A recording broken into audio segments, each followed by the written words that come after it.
Halo teman-teman, Cina baru saja memukul ekspor Amerika Serikat dengan pembalasan mematikan. Tapi itu bukan cerita yang sebenarnya. Cerita yang sebenarnya adalah apa yang mereka lakukan setelah memotong rute perdagangan dolar dan membuat gerakan yang sangat diperhitungkan, begitu tenang. Sehingga pada saat Washington bereaksi, mungkin sudah terlambat.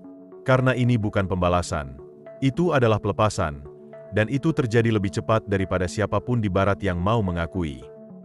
Pada 10 April 2025, Cina mengenakan tarif yang menghancurkan pada mobil Amerika, sektor mesin, teknologi, dan suku cadang semikonduktor yang memompa lebih dari 36,4 miliar dolar ke dalam ekspor Amerika Serikat tahun lalu, menurut data Departemen Perdagangan.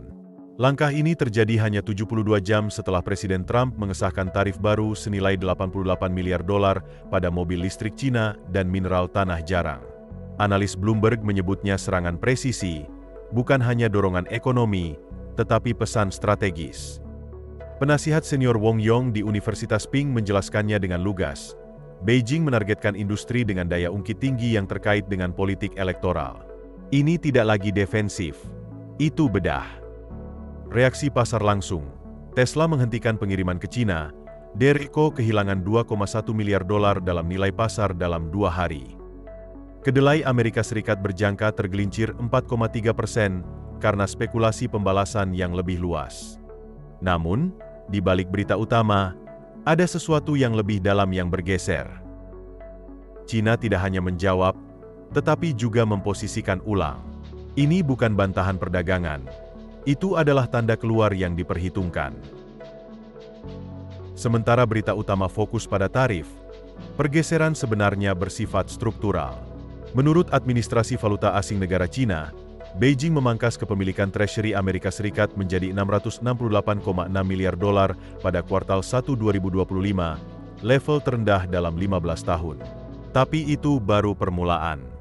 China Construction Bank dan ICBC dilaporkan telah menghentikan semua penerbitan pinjaman berdenominasi dolar baru untuk proyek-proyek milik negara dan beralih ke pembiayaan RMB atau Euro. Reuters mengonfirmasi pergeseran kebijakan ini sebagai bagian dari strategi isolasi internal yang lebih luas yang dirancang untuk mengurangi paparan Amerika Serikat di seluruh perbankan, perdagangan, dan komoditas. Ini bukan lagi tentang risiko lindung nilai. Ini tentang pemisahan yang terkendali. Ekonom Goldman Sachs Asia, Maggie Wei, memperingatkan bahwa Cina sedang merekayasa mundur lunak dari kewajiban terkait dolar untuk mencegah sanksi keuangan di masa depan. Tetapi jika Cina tidak menunggu putaran tarif berikutnya, apa yang akan mereka lakukan? Pada tanggal 11 April, Kementerian Perdagangan Tiongkok menggunakan frasa yang aneh dalam pengumumannya. Impor Amerika Serikat tertentu sekarang dianggap tidak lagi layak secara komersial. Kedengarannya birokratis, tetapi itu diperhitungkan. Dengan membingkai barang-barang Amerika sebagai tidak efisien secara ekonomi, daripada tidak diinginkan secara politik, Beijing melindungi dirinya dari pembalasan WTO, sementara secara bersamaan mengarahkan perusahaan-perusahaan domestik untuk meninggalkan pemasok Amerika Serikat. Dalam praktiknya, ini berarti memotong kontrak sebelum Washington menyadarinya. Contoh kasus, BD membatalkan kesepakatan pasokan sensor senilai 500 juta dolar dengan perusahaan Amerika Serikat hanya beberapa hari setelah pernyataan tersebut. Menurut analis hukum perdagangan Henry Gao di Singapore Management University, frasa ini adalah lampu hijau regulasi untuk pelepasan yang disamarkan sebagai rasionalitas pasar. Tetapi apa yang terjadi ketika pemisahan berbasis pasar menjadi aturan, bukan pengecualian? Di balik pintu tertutup, beberapa sekutu Amerika Serikat melakukan lindung nilai. Pada bulan Maret 2025, BASF Jerman menandatangani kesepakatan ekspansi senilai 7,2 miliar euro di Provinsi Guangdong, Tiongkok, investasi terbesarnya di luar Eropa, meskipun ada tekanan Amerika Serikat untuk mengurangi ketergantungan. Sementara itu, Arab Saudi menyelesaikan penyelesaian minyak mentah yang penting dengan Cina, menggunakan yuan digital yang melewati dolar, dengan penagihan sepenuhnya untuk pertama kalinya. Menurut Financial Times, Prancis melobi Forum Pengamat BRIC Uni Eropa, sementara Brasil mendorong agar SIP dapat dioperasikan dengan sistem pembayaran regional Amerika Latin. Ini bukan gerakan yang terisolasi. Ini adalah poros yang lambat. Ahli strategi Citibank, David Luben, memperingatkan, tatanan perdagangan multipolar sedang muncul, dan Washington bukan lagi pusat default. Jika sekutu berhenti memperlakukan kebijakan perdagangan Amerika Serikat sebagai kebijakan mereka sendiri, berapa lama sampai China tidak menjadi pihak luar? Perangkat sanksi Amerika terbatas, dan Beijing mengetahuinya. Hingga April 2025, Amerika Serikat telah memberikan sanksi kepada lebih dari 640 entitas China, menurut catatan Departemen Keuangan. Namun, volume perdagangan tetap tangguh. Ekspor China ke Asia Tenggara naik 7,4% tahun ke tahun di kuartal 1, mengimbangi kerugian Amerika Serikat. Senjata dolar juga tampaknya mulai kehilangan daya. Pembayaran berbasis blockchain sekarang menyumbang 6,3% dari pembayaran lintas batas global melalui SWIFT, naik dari hanya 2,2% pada tahun 2020. Sementara itu, hambatan semikonduktor mulai mengikis chip 7 nanometer baru Huawei yang dibuat menggunakan solusi dengan peralatan litografi Cina dan persediaan peralatan Belanda. Sebelum pelarangan, analis yang tercengang di Tech-in6 mencatat sebuah ironi, sanksi mempercepat inovasi lokal. Mantan perwakilan dagang Amerika Serikat, Robert Lighthizer, mengakui dalam pengarahan di Heritage Foundation, "Kami meremehkan kapasitas mereka untuk bekerja di sekitar kami. Jika sanksi menjadi bumerang, apa yang tersisa di gudang senjata Gedung Putih?" Wall Street tidak menunggu Washington berkedip. Mereka sudah memperhitungkan rasa sakitnya. Pada tanggal 10 April, Dow anjlok 1000 poin, yang menghapus nilai pasar $520 miliar setelah kenaikan tarif Cina menghantam mesin industri pertanian Amerika Serikat dan komponen mobil listrik. Archer Daniels Midland turun 11% dalam 2 hari. Der Eco memperingatkan investor bahwa lebih dari $3,2 miliar inventaris yang dikirim ke Cina dapat menghadapi gangguan langsung. Sementara itu, Goldman Sachs memangkas perkiraan PDB Amerika Serikat kuartal 2 dari 2,3% menjadi 1,5%, mengutip paparan langsung terhadap tarif pembalasan dan hambatan tidak langsung dari pembatasan ekspor. Mantan Menteri Keuangan Larry Summers mengatakan kepada Bloomberg bahwa pasar pengawasan memberi sinyal sesuatu yang belum sepenuhnya diproses oleh pemerintah. Ini bukan hanya perang dagang, ini menjadi penahan api ekonomi. Tapi apa yang terjadi jika perusahaan Amerika menuntut gencatan senjata sementara basis Trump masih menginginkan eskalasi?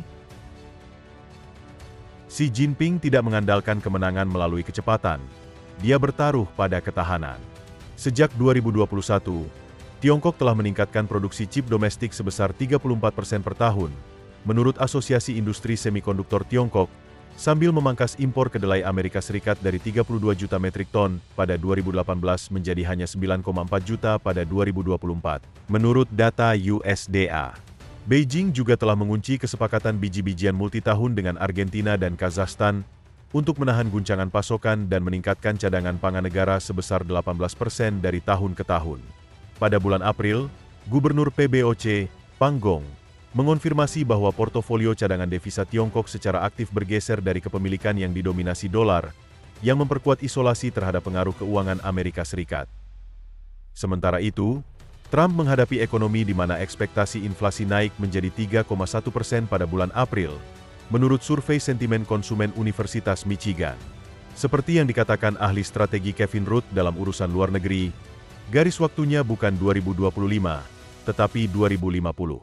Jadi, persaingan yang sebenarnya mungkin bukan tentang siapa yang menyerang lebih keras, tetapi siapa yang berdarah lebih lambat. Petani Amerika menyerap biaya kebijakan tanpa manfaat bantuan. Menurut Biro Pertanian Amerika, lebih dari 8,6 miliar dolar ekspor pertanian ke Tiongkok berisiko pada tahun 2025, terutama kedelai, jagung, dan susu. Kooperatif Elandis yang berbasis di Iowa melaporkan penurunan 37% dalam kontrak berjangka dengan pembeli Tiongkok musim semi ini. Sementara itu, CFO Walmart, John David Rainey, memperingatkan selama panggilan pendapatan perusahaan pada bulan April bahwa biaya input yang terkait tarif sudah mendorong harga rak di seluruh inti penting. Biro Statistik Tenaga Kerja mengonfirmasi kenaikan harga pangan sebesar 0,6% sampai 6% per bulan pada bulan Maret saja, didorong oleh guncangan impor. Ini bukan teoritis. Ini muncul dalam tanda terima. Ini bukan hanya keretakan. Ini adalah desain ulang. Menurut prospek ekonomi global IMF April 2025, perdagangan global terpecah menjadi lingkup kepercayaan regional, dengan Tiongkok memimpin blok yang sekarang menyumbang 33,6%. 6% PDB global, dengan parodi daya beli yang melampaui 29,9% G7. Arus investasi lintas batas antara Amerika Serikat dan Tiongkok turun 58% dari tahun ke tahun, menurut data dari Rhodium Group, sementara perusahaan teknologi Tiongkok seperti Xiaomi dan Huawei telah mengalihkan ekspansi manufaktur mereka ke Indonesia, Mesir, dan Meksiko. Di pihak Amerika Serikat, Kongres sedang mempertimbangkan undang-undang untuk melarang dana pensiun federal berinvestasi di ekuitas Tiongkok, sebuah sinyal defansialisasi. Dan masih belum ada upaya terkoordinasi untuk membalikan arah. Seperti yang dicatat oleh Kepala Ekonom Global Morgan Stanley, Seth Charpenter, kita mungkin telah melewati titik di mana kedua ekonomi dapat sepenuhnya terintegrasi kembali. Kita tidak menyaksikan pemisahan, kita menyaksikan divergensi.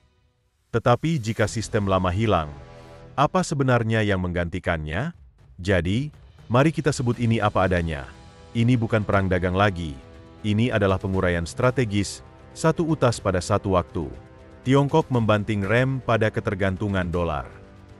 Perusahaan-perusahaan Amerika Serikat sedang diukir keluar dari rantai pasokan. Dan Wall Street bereaksi secara real-time, seolah-olah aturan lama tidak lagi berlaku karena semakin tidak berlaku. Tetapi tembakan peringatan yang sebenarnya tidak datang dari tarif, atau pengembangan perbendaharaan, atau bahkan larangan pembalasan. Itu terjadi diam-diam pada tanggal 5 April ketika Bank Sentral Cina mengonfirmasi telah menyelesaikan transaksi energi lintas batas menggunakan yuan digital, yang melibatkan perusahaan milik negara pro-Cina dan pemasok Timur Tengah yang tidak disebutkan namanya dalam rilis publik. Menurut ringkasan orang dalam Financial Times, kesepakatan itu adalah minyak mentah senilai 2,9 miliar dolar yang diselesaikan tanpa $1 Amerika Serikat pun. Ini bukan teori, ini eksekusi yang diverifikasi, dan itu bergerak cepat. Karena jika Cina meningkatkan model ini dan menghubungkannya dengan SCP, BRICS-Pay, atau bahkan platform perdagangan minyak di Afrika atau Amerika Latin, itu tidak akan mengabaikan dolar. Itu akan mendefinisikan ulang mata uang konsekuensi. Jadi, inilah pertanyaan yang kami tinggalkan untuk Anda. Jika Beijing memaksa perdagangan generasi berikutnya untuk diselesaikan dalam yuan, apakah Washington bahkan mendapatkan tempat di meja? Berikan jawaban Anda di komentar. Kami senang Anda menikmati video ini. Silakan suka dan berlangganan. Terima kasih telah menonton dan sampai jumpa.